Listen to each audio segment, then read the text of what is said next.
and sometimes quite quickly. And so be ready to adapt and improvise is number 5. And the idea is if you practice these 5 things, you will tend to be more innovative. You will become innovation bound. You'll be bound to innovate. That's the idea. Yeah.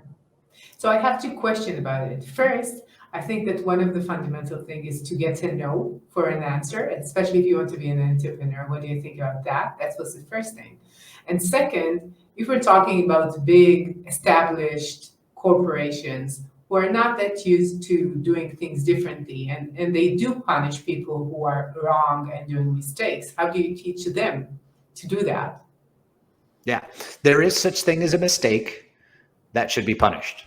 So that's not about, changing the culture so mistakes are more acceptable. It's like, no. It's just about understanding there's 2 different things. There's productivity. And if you're in a mode where you need to be productive and there's a known way to do that, great, do it. Don't make mistakes. Don't take risk. Have as streamlined and efficient a process as you can. That's incredible. That's fantastic. Then there's creativity over here, and that's a different mode. So productivity versus creativity. In the creative mode, you need to be able to think in terms of learning. And that means, like, again, I struggle not to use the word mistake. It means changing your orientation so that you're not looking like there's no right answer if you're developing a new product. You should be thinking about it as exploring the possibility of a new product. Good, go explore. Know what you want to learn. Try and learn as cheaply, quickly, and safely as you can. And if you can do that, you basically beat the competition. And the reason is because you can innovate faster. Why can you innovate faster? Because you can learn more cheaply, quickly, and safely than the competition. You're at that point, you're basically unbeatable. If you do it fast, cheap, and safe, then you're innovating at lightning speed. But in order to do that, you can't adopt the productive mindset.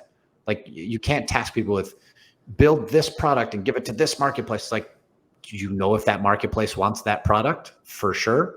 And to know for sure, they have to have already bought it. And if they haven't already bought it, then you don't know.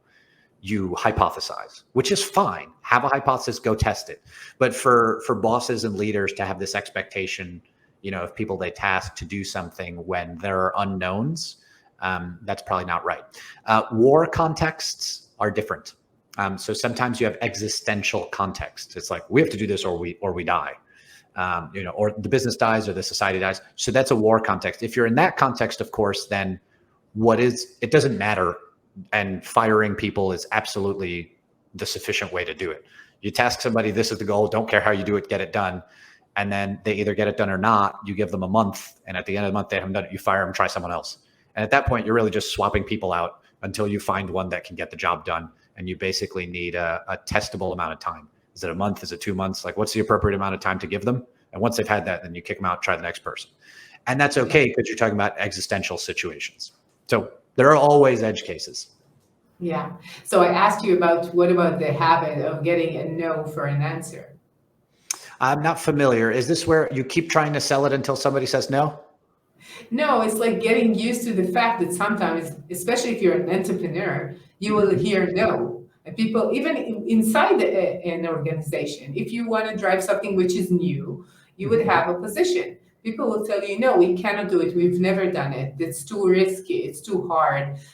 You will get a no, and you need to be accustomed to that. Yeah. So absolutely. I went to high school as a boy. I heard no a lot from all the girls. So I'm well trained from a young age. So I guess I don't necessarily come with a lot of shame. So no hard personal experience to rely on. Doing sales is another way. So if you've ever done a sales job, you will hear no a million times and yes once.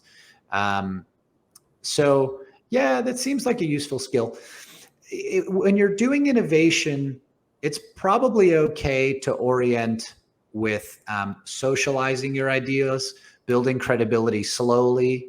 So instead of going to your boss and saying something like, I have a new idea I want to do. I need $20,000. Will you, give me a budget so I can try this? It's like, no, they're not going to give you a $20,000 budget to try a new thing. That's crazy. Depending on the level, right? So if you're 3 levels up from there, then the $2 million ask is the crazy one. The point is to move in small steps. And so if you really love this idea and you want